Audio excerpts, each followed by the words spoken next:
Serat Sakajati, Bab 3, Belajar dengan Rasa, Uji Kecil. Siang itu desa diliputi terik matahari. Jalan tanah di depan rumah bambu nenek Sakajati berdebu, dan suara ayam berkokok bersahut dengan anak-anak yang bermain di kejauhan. Dari arah sawah, seorang lelaki parubaya berjalan terpincang, keringat membasahi pelipisnya. Lelaki itu bernama Pak Ranu, tetangga dekat yang sehari-hari bekerja di ladang. Kakinya terkilir saat mengangkat beban jerami.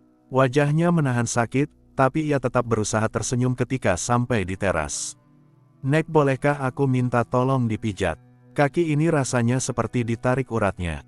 Nenek Sakajati menyambut dengan tenang, mempersilakan masuk. Namun setelah melihat sekilas pada cucunya yang duduk bersila di pojok, ia berkata datar, "Hari ini, biar Sakajati yang mencoba." Sakajati sontak menegakkan tubuh, matanya melebar. "Aku?" tanyanya ragu. "Ya," jawab nenek pendek, seakan itu sudah keputusan mutlak. Jantung Sakajati berdegup cepat. Ia belum pernah memijat orang lain selain mengikuti nenek. Kini tiba-tiba ia harus menangani pasien sungguhan.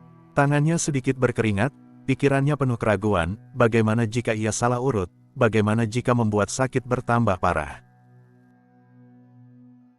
Pak Ranu hanya tertawa kecil, mencoba menenangkan.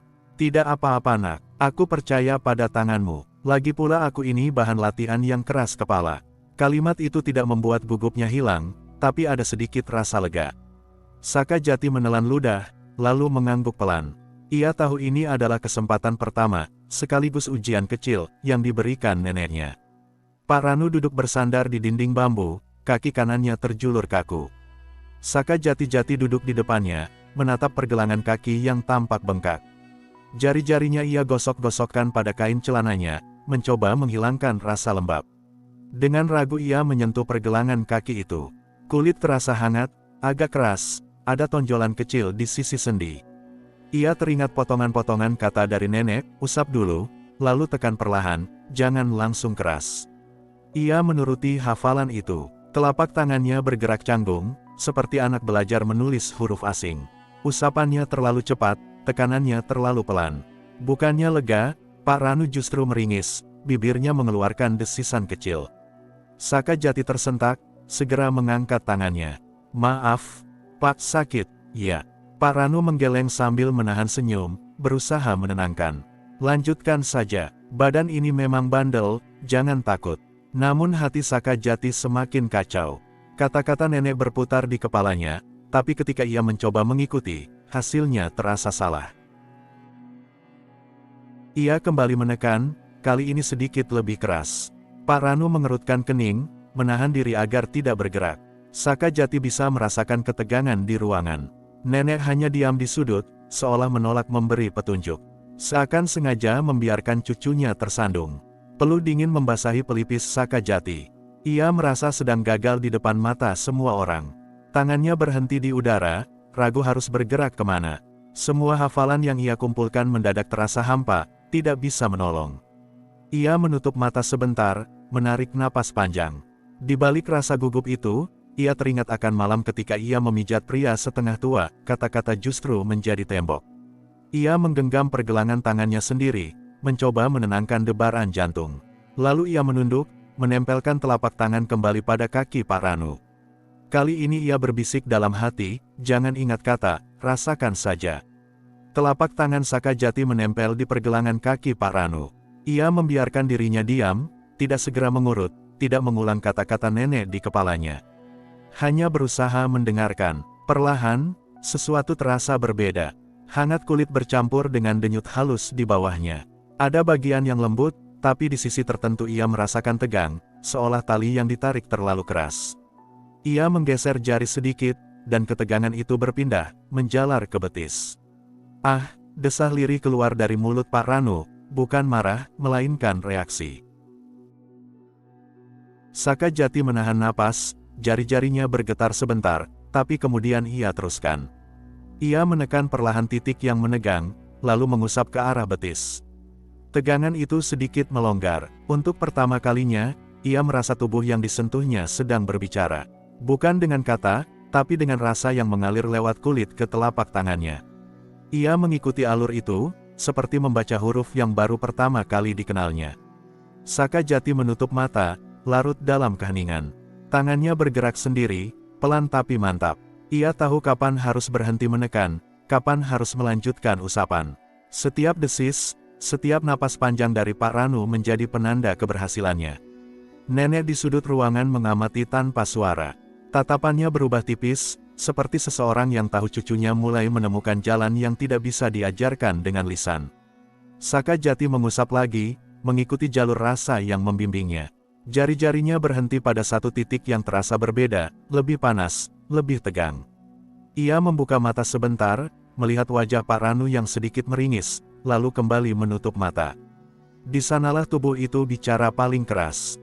Saka Jati menekan perlahan, menguji reaksi. Pak Ranu mendesis, tapi kemudian bahunya turun, napasnya mengalir lega. Dalam hati, Saka Jati tersentak, ia baru saja menemukan titik sakit tanpa seorang pun menunjukkannya. Saka Jati menahan tangannya pada titik yang tegang itu.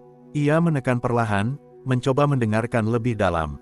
Otot di bawah kulit Pak Ranu terasa keras, seperti simpul tali yang membelit. Setiap kali ia sedikit menggeser arah, simpul itu seolah bergeser pula, menolak dilepas.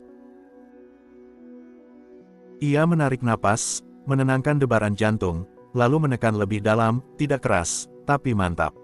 Tubuh Pak Ranu menegang sejenak, wajahnya meringis, namun beberapa detik kemudian ia menghela napas panjang, bahunya turun perlahan. Ya, di situ, katanya lirih, matanya setengah terpejam. Pas sekali di situ, Saka Jati tertegun. Ia tidak pernah diajari nenek tentang titik ini, bahkan tidak tahu namanya. Namun jari-jarinya menemukannya sendiri, seolah tubuh Pak Ranu yang menuntun. Ia mulai mengurut perlahan ke arah betis, mengikuti aliran rasa yang ia tangkap. Setiap tarikan jari terasa seperti melepaskan satu simpul kecil di dalam.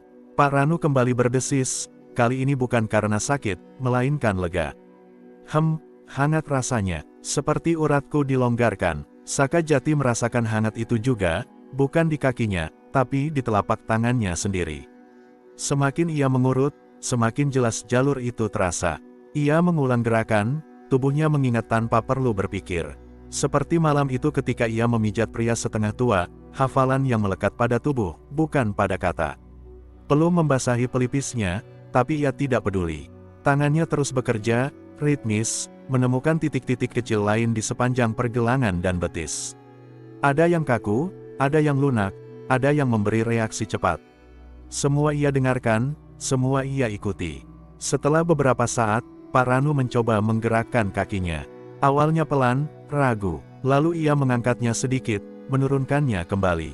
Wajahnya menampilkan keheranan. Loh, lebih ringan, sakitnya berkurang. Saka Jati menarik tangannya, menatap dengan mata melebar. Benarkah, Pak? Pak Ranu tertawa kecil, menepuk pahanya. Benar, tadi rasanya seperti ada tali yang menjerat. Sekarang sudah longgar, memang belum sembuh, tapi jauh lebih enak. Saka Jati tidak bisa menyembunyikan senyum. Ada rasa bangga sekaligus tak percaya. Ia berhasil menemukan titik sakit tanpa petunjuk, hanya dengan rasa. Itu bukan kebetulan. Di sudut ruangan, neneknya masih duduk diam, tapi ada cahaya samar di matanya.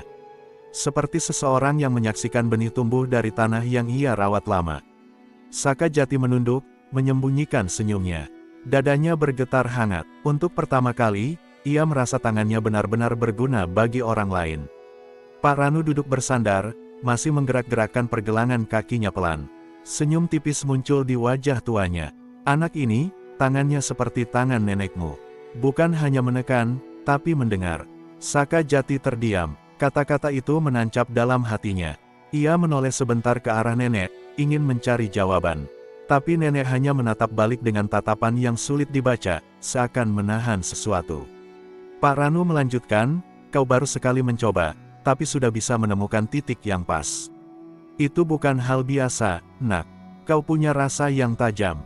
Saka Jati menunduk, pipinya memanas. Saya hanya coba meraba, Pak. Tidak tahu apakah benar. Benar atau tidak, tubuhku yang merasakannya, jawab Pak Ranu sambil tertawa kecil.